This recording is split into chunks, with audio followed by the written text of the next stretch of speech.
Hi hello welcome back to Sultan creations.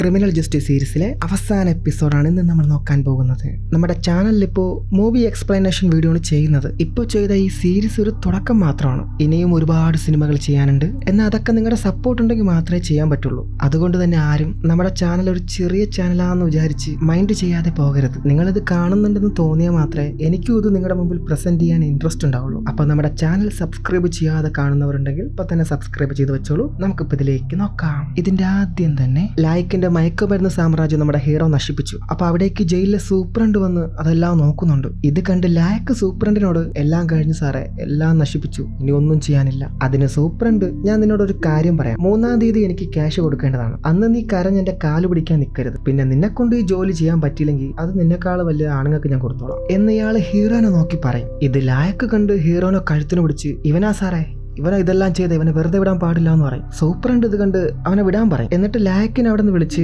ആദ്യം പണി നേരെ ചെയ്യാൻ പഠിക്കും, പിന്നെ എന്റെ ക്യാഷ് കിട്ടുന്നത് വരെ നിന്റെ ആ ഗുസ്തി മത്സരം ഇവിടെ ഇനി ഉണ്ടാവാൻ പാടില്ല എന്ന് പറഞ്ഞ് സൂപ്രണ്ട് അവിടെ നിന്ന് പോകും. അവിടെ നിന്ന് സീൻ കട്ട് ചെയ്ത് ഫോറൻസിക് ഡോക്ടറിനെ കാണിക്കും. ഡോക്ടർ ഇപ്പോൾ എല്ലാ എവിഡൻസും ടെസ്റ്റ് ചെയ്ത് കഴിഞ്ഞു. എന്നിട്ട് ആ കത്തി കാണിച്ച്, ഇത് തെറ്റായ എവിഡൻസ് ആണ്, ഇത് വെച്ച് ഇതുവരെ ആരെയും കൊലപ്പെടുത്തിയിട്ടില്ല. ഇനി അങ്ങനെ ഉണ്ടായാൽ തന്നെ ഇതിൽ രക്തക്കറകളും സ്കിൻ സാമ്പിൾസും കാണേണ്ടതാണ്. അങ്ങനെ ഒരു സാമ്പിൾസും ഇതിലില്ല. അതുകൊണ്ട് തന്നെ നിങ്ങൾ ചിലപ്പോൾ തെറ്റായ ആളിനെയായിരിക്കും അറസ്റ്റ് ചെയ്തത്. അടുത്ത സീനിൽ ഹീറോയുടെ ചേച്ചിനെ അളിയനെയും കാണിക്കും. അളിയൻ ഇപ്പൊ കുഞ്ഞിനെ എടുത്ത് കൊഞ്ചുന്നുണ്ട്. അങ്ങനെ അവരൊരുപാട് സന്തോഷത്തിലാണ്. അപ്പൊ അളിയൻ, എനിക്ക് ഇവന്റെ അച്ഛനായി മാത്രമല്ല നിന്റെ നല്ലൊരു ഭർത്താവും കൂടിയായി ജീവിക്കാനാണ് ആഗ്രഹം എന്ന് പറയും. അത് വേണ്ട, നിങ്ങൾക്ക് എപ്പോൾ വേണോ കുഞ്ഞിനെ വന്ന് ഓമനിക്കാം, അതിന് ഞാൻ തടസ്സം നിൽക്കില്ല. എന്നാൽ എനിക്കിപ്പോൾ ഒരാളുടെ ആവശ്യമില്ല, ഞാൻ സ്വന്തം കാലിൽ നിന്നോളാം എന്ന് ചേച്ചി പറയും. ഇവരുടെ വലിയ പ്രശ്നങ്ങൾ ഒരുപാട് ഇപ്പോൾ സോൾവ് ആയിട്ടുണ്ട്. എന്നാലും കൊച്ചു കൊച്ചു പിണക്കങ്ങളായി ഇപ്പോഴും പോകുന്നുണ്ട്. അടുത്ത സീനിൽ നിക്കൽത്ത് സനയുടെ വീട്ടിൽ വന്ന് അവരോട് ഇപ്പോൾ പറ്റിയ മിസ്റ്റേക്സിനെ പറ്റിയെല്ലാം പറയും. നിങ്ങളുടെ കൺസെന്റ് ഉണ്ടെങ്കിൽ മാത്രമേ ഇതുമായി ഇനി മുന്നോട്ട് പോകാൻ പറ്റുള്ളൂ എന്ന് അവൾ പറയുമ്പോൾ സനയുടെ അമ്മ അവളോട് ചൂടാവും. എന്റെ മകൾ മരിച്ചു, അവൾക്കിപ്പോൾ നീതി കിട്ടി,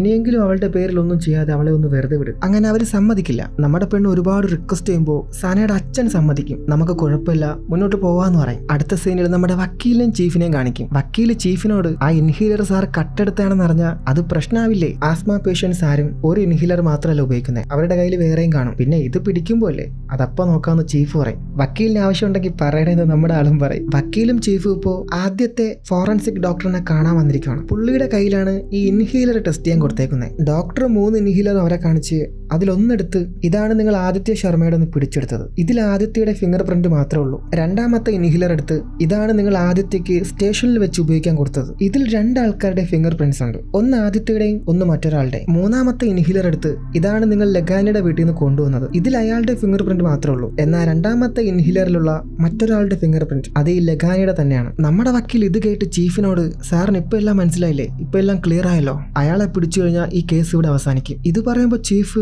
ഒന്നും ഇവിടെ അവസാനിക്കുന്നില്ല, എല്ലാം ഒരു തുടക്കം മാത്രം. അതെന്തുകൊണ്ടാ പറയുന്നത് നമുക്കറിയില്ല. അടുത്ത സീനിൽ നമ്മുടെ വക്കീലും ചീഫും നിക്കൽത്തും ബണ്ടാർ വക്കീലിനെ കാണാൻ വരും. നിക്കൽത്ത് ബണ്ടാർ വക്കീലിനോട് എല്ലാ കാര്യവും പറയും. ലഗാനീസ് അവരുടെ സ്ഥാപനത്തിന് പുറകിൽ ചൈൽഡ് പ്രോസ്റ്റിറ്റ്യൂഷൻ ചെയ്യുന്നുണ്ടെന്നും അതൊക്കെ അതിന് മറ്റൊരു കേസ് അയാൾക്കെതിരെ ഫയൽ ചെയ്താൽ പോരെന്ന് ബണ്ടാർ വക്കീൽ പറയും. അതും ഈ ആദിത്യ ശർമ്മയായിട്ട് എന്താ ബന്ധം, അവൻ എന്താ ഇതിൽ റോൾ? അതിന് ചീഫ് പറയും, അന്ന് തെളിവുകളെല്ലാം അവനെതിരായതുകൊണ്ട് ഈ തെറ്റ് ചെയ്തത് അവനാണെന്ന് ഞാൻ വിശ്വസിച്ചു. എനിക്ക് തെറ്റു പറ്റുമെന്ന് ഞാൻ ചിന്തിച്ചിരുന്നില്ല, മുന്നിൽ കണ്ടത് ശരിയാണെന്ന് കരുതി. കാരണം അവനെതിരെയുള്ള തെളിവുകൾ അത്രയ്ക്ക് സ്ട്രോങ് ആയിരുന്നു. ഇപ്പൊ ആ തെറ്റുകൾ തിരുത്താനുള്ള സമയമാണ് വന്നേക്കുന്നത്. അതിന് ബണ്ടാർ വക്കീല്, ശരി എന്നാ മർഡർ വെപ്പൺ അന്വേഷിക്കണ്ടേ, നമുക്ക് അവരെ 2 പേരെ ഇന്ററോഗേഷൻ റൂമിൽ കയറ്റേണ്ടി വരും, ബാക്കിയൊക്കെ ഞാൻ കൈകാര്യം ചെയ്തോളാം എന്ന് ചീഫ് പറയും. എന്നാൽ അവർക്കെതിരെ സ്ട്രോങ് ആയിട്ടുള്ള തെളിവുകളൊന്നും ഇല്ലാത്തത് കൊണ്ട് ഒന്നും ചെയ്യാൻ പറ്റില്ല. പക്ഷെ എങ്ങനെയെങ്കിലും അവരെ ഇന്ററോഗേഷൻ റൂം വരെ ഒന്ന് എത്തിക്കണം, അതിനാണ് വക്കീലിന്റെ സഹായം ഞങ്ങൾക്ക് വേണ്ടതെന്ന് ഇവർ പറയും. അടുത്ത സീനിൽ നിക്കൽത്ത് ഹീറോയുടെ വീട്ടിൽ വരും. അവള് വന്ന്, ഒരു ഗുഡ് ന്യൂസ് ഉണ്ട്, കാര്യങ്ങളൊക്കെ നമുക്ക് അനുകൂലമായിട്ട് വരുന്നു. ഇത് കേൾക്കുമ്പോൾ എല്ലാവരുടെയും മുഖത്ത് ഒരു ചിരി വിരി. അവിടെ നിന്ന് സീൻ കട്ട് ചെയ്ത് ഹീറോനെ കാണിക്കും. ഇപ്പൊ 17 മാസമായി ഹീറോ ജയിലിലായിട്ട്. അവന്റെ മുടിയും താടിയൊക്കെ ഒരുപാട് വളർന്നു.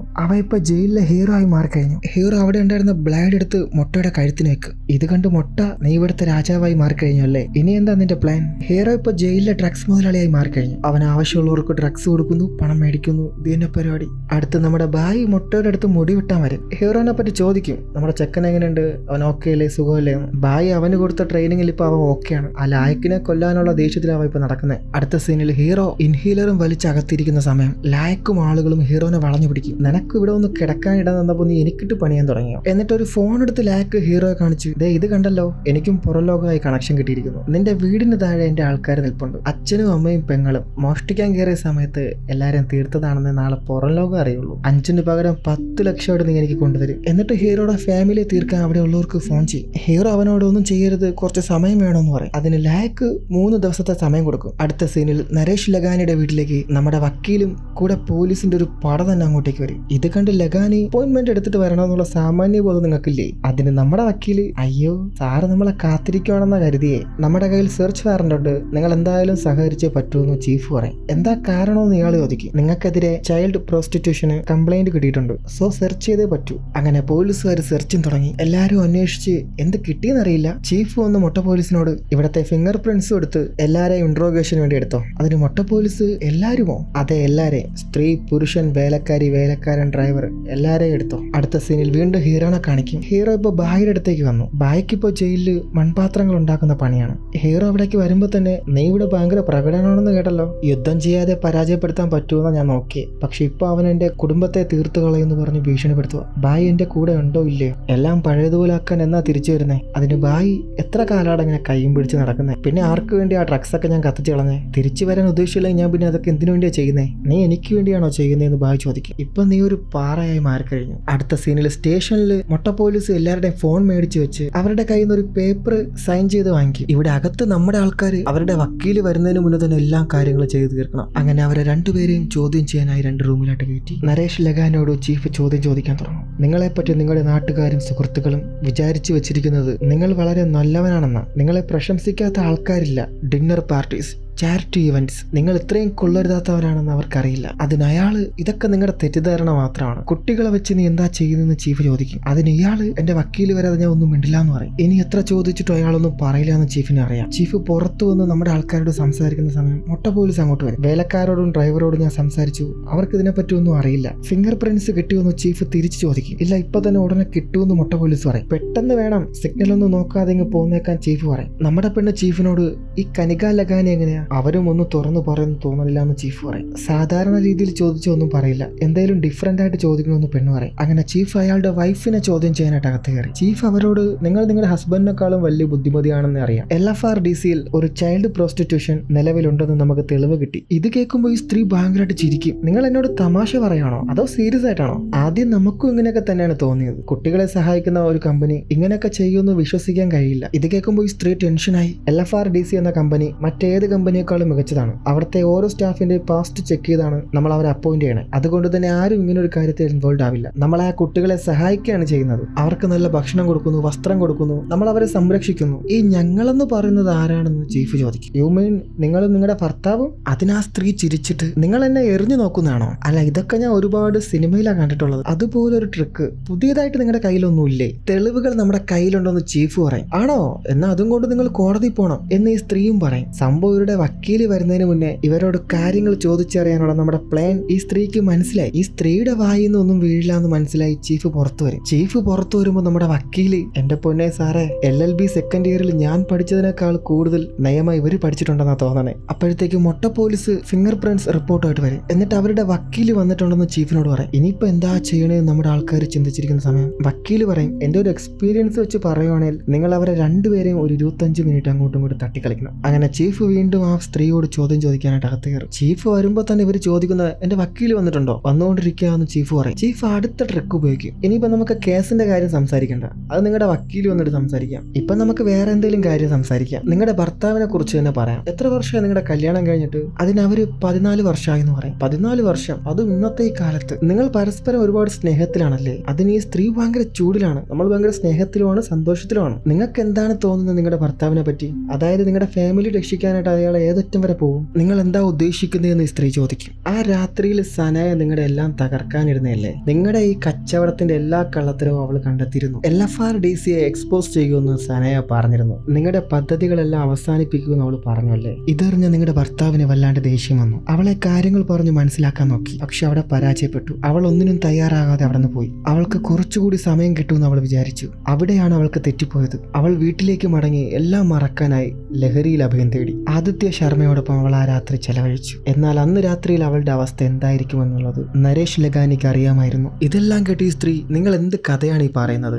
എന്നെ കൊണ്ട് എന്ത് സമ്മതിപ്പിക്കാനാണ് നിങ്ങൾ നോക്കുന്നത്? സനയെക്കുറിച്ചുള്ള എല്ലാ കാര്യങ്ങളും നിങ്ങൾക്കും അറിയാം. സ്വന്തം ഫാമിലിയെ രക്ഷിക്കാൻ വേണ്ടി അന്ന് എന്ത് ചെയ്യാൻ നിങ്ങളും തയ്യാറായിരുന്നു. സനയുടെ വീട്ടിലേക്ക് അന്ന് പോയത് ആരാണെന്ന് നിങ്ങൾക്ക് അറിയാമോ? അത് നിങ്ങൾ തന്നെയാണ്. എന്നിട്ട് ചീഫ് ആ ഫിംഗർ പ്രിന്റ്സ് റിപ്പോർട്ടെല്ലാം ഇവരുടെ മുന്നിൽ നിരത്തും. സംഭവ സ്ഥലത്ത് കിടന്ന ഇൻഹീലർ നിങ്ങളുടേതായിരുന്നു. അതിൽ നിങ്ങളുടെ ഫിംഗർ പ്രിന്റ്സ് ഉണ്ട്. പല്ലവി പറയുന്നത് ആരും വിശ്വസിക്കില്ല എന്ന് നിങ്ങൾ കരുതി. എല്ലാ തെളിവുകളും നമ്മുടെ മുന്നിൽ നിരന്നു കഴിഞ്ഞു. അതിന് സാക്ഷിയുമുണ്ട്. കുട്ടികൾക്ക് എന്ത് സംഭവിച്ചാൽ അത് നിങ്ങൾക്കൊരു പ്രശ്നമേ അല്ല. പക്ഷേ ഈ കൊലപാതകം അത് നിങ്ങളുടെ ഉറക്കം കെടുത്തിയിരുന്നു. ഇതെല്ലാം കേട്ട് ഈ സ്ത്രീ ആകെ തകരും. ഞാൻ അങ്ങനെ ഒന്നും ഉദ്ദേശിച്ചല്ല ചെയ്തത്. ഉടനെ ഇവര് കിതയ്ക്കാൻ തുടങ്ങും. ചീഫ് അവർക്ക് മുന്നിൽ മരുന്ന് വെച്ച് നിങ്ങൾ ഇത് ഉപയോഗിക്കാൻ പറയും. അങ്ങനെ അവസാനം സത്യം തെളിഞ്ഞിരിക്കുന്നു. നിക്കൾത്ത് ഇത് കേട്ട് ആശ്വാസത്തോടെ വക്കീലിന്റെ തോളിലേക്ക് ചായും. അടുത്ത സീനിൽ ജയിൽ കാണിക്കും. ജയിലിൽ ലായക്ക് ആ പുതിയ ചെക്കനെ കൊണ്ട് പോകുന്ന സമയം ഒരു പോലീസ് വന്ന് ഹീറോയുടെ സെല്ലും തുറന്ന് ഹീറോനെ പുറത്തേക്ക് വിടും. അവിടെ അകത്ത് ലായക്ക് ഈ ചെക്കനെ ടോർച്ചർ ചെയ്യുന്ന സമയം ഹീറോ അങ്ങോട്ടേക്ക് ചെല്ലും. ഇത് കണ്ട് ലായക്ക്, എനിക്ക് നിന്നെയായിരുന്നു ആവശ്യം, ഇപ്പൊ നീ തന്നെ ഇങ്ങോട്ടേക്ക് വന്നല്ലോ. അങ്ങനെ ലായക്ക് ഹീറോയുടെ അടുത്തേക്ക് വരുമ്പോൾ ഹീറോ അവന്റെ മുഖത്തിനടിച്ച് താഴേക്കിടും. അടി കിട്ടിയ ഉടനെ ലായക്ക് ടെൻഷനായി.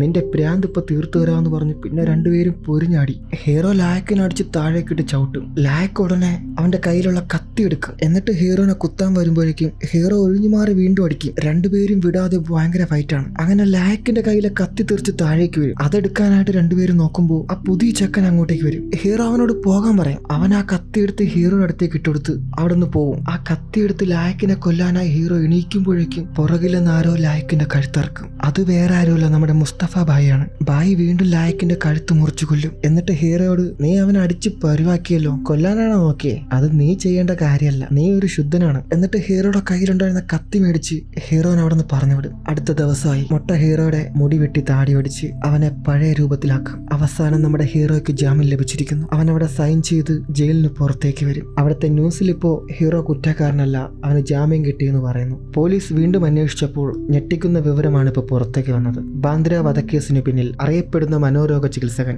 നരേഷ് ലഗാനിയുടെ ഭാര്യ കനിക ലഗാനി എന്നാണ്. അങ്ങനെ ഒരു നിരപരാധിയെ കൂടി ജയിലിൽ നിന്ന് പുറത്തിറക്കിയതിന്റെ സന്തോഷത്തിലാണ് മാധവ് മിശ്ര എന്ന അഡ്വക്കേറ്റ്. അങ്ങനെ നമ്മുടെ ഹീറോ ജയിലിൽ നിന്നിറങ്ങി. അവനെ കാത്ത് അവന്റെ കുടുംബം, വക്കീല് എല്ലാവരും ഉണ്ട്. എല്ലാവരും സന്തോഷിച്ച് സ്നേഹം പങ്കിടുന്നു. അടുത്ത സീനിൽ ഹീറോ അവന്റെ കൂട്ടുകാർ ഗ്രൗണ്ടിൽ കളിക്കുന്നത് നോക്കിയിരിക്കും. കൂടെ നമ്മുടെ വക്കീലും ഉണ്ട്. ഹീറോ വക്കീലിനോട്, എത്ര നാളുകളെ പെട്ടെന്ന് കഴിഞ്ഞു പോയേ, എന്തൊക്കെയാ സംഭവിച്ചെന്ന് തന്നെ അറിയില്ല. അതിന് വക്കീല്, നീ കുറ്റക്കാരനല്ല എന്നുള്ള ബോധം നിനക്കുണ്ടായിരുന്നു, അതുകൊണ്ട് തന്നെ നീ ഇപ്പൊ പുറത്തു വന്നു. ഇപ്പൊ നീ പുറത്താണ്, അത് മാത്രം ചിന്തിച്ചാൽ മതി. ആരെയും ആശ്രയിക്കാതെ നമ്മൾ ജീവിക്കാൻ പഠിക്കണം. ഇത്രയും സീരിയസ് ആയിട്ട് ഓരോ കാര്യങ്ങൾ പറഞ്ഞുകൊണ്ടിരിക്കുന്ന സമയം വക്കീല് ഹീറോയോട്, നിന്റെ ഫുട്ബോൾ ഷൂ പഴയതായി കാണുമല്ലേ? അതിന് ഹീറോ ചിരിച്ചുകൊണ്ട് അറിയില്ല എന്ന് പറയും. അടുത്ത സീനിൽ നമ്മുടെ വക്കീല് വീട്ടിൽ വന്ന് ഒന്ന് സമാധാനമായിട്ട് അങ്ങനെ ഇരിക്കുമ്പോൾ നമ്മുടെ ചീഫ് വിളിക്കും. ഒരു മർഡർ കേസ് ഉണ്ട്, എടുക്കുന്നുണ്ടോ എന്ന് ചോദിക്കും. വക്കീല്, കേസോ? ഞാൻ ദാ വീട്ടിൽ നിന്ന് ഇറങ്ങി, സാർ ഫോൺ വെച്ചോ, ഞാൻ ദാ ഇപ്പൊ എത്തും എന്ന് പറഞ്ഞ് നമ്മുടെ വക്കീല് കോട്ട് കൊടുത്ത് വാതിലടച്ച് അവിടെ നിന്ന് ഇറങ്ങുന്ന സമയം ഈ സിനിമ അവസാനിക്കുന്നില്ല.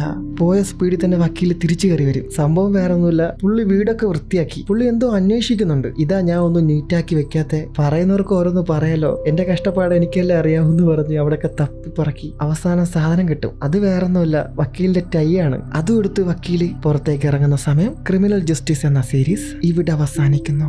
സോ ഫ്രണ്ട്സ്, നിങ്ങൾക്കിത് ഇഷ്ടപ്പെട്ടു എന്ന് വിചാരിക്കുന്നു. അങ്ങനെ നമ്മുടെ ചാനലിലെ ആദ്യത്തെ സീരീസ് ഇവിടെ കഴിയുന്നു. ഈ സീരീസിനെ കുറിച്ചും ഈ കഥ ഞാൻ പറഞ്ഞതിനെ കുറിച്ചും നിങ്ങളുടെ അഭിപ്രായം എന്താണേലും അത് കമന്റിൽ രേഖപ്പെടുത്തൂ. വേറൊന്നും പറഞ്ഞിന് ചളാക്കി കൊളാക്കുന്നില്ല. നമ്മുടെ ചാനൽ ആദ്യമായിട്ട് കാണുന്ന എല്ലാ കൂട്ടുകാരും വീഡിയോ ഹൈപ്പ് ചെയ്ത്, ലൈക്ക് ചെയ്ത്, ഷെയർ ചെയ്ത് ചാനൽ സബ്സ്ക്രൈബ് ചെയ്ത് വെച്ചോളൂ. അടുത്ത വീഡിയോയുമായി കാണുന്നത് വരെ ഇറ്റ്സ് ബൈ സുൽത്താൻ ക്രിയേഷൻസ്.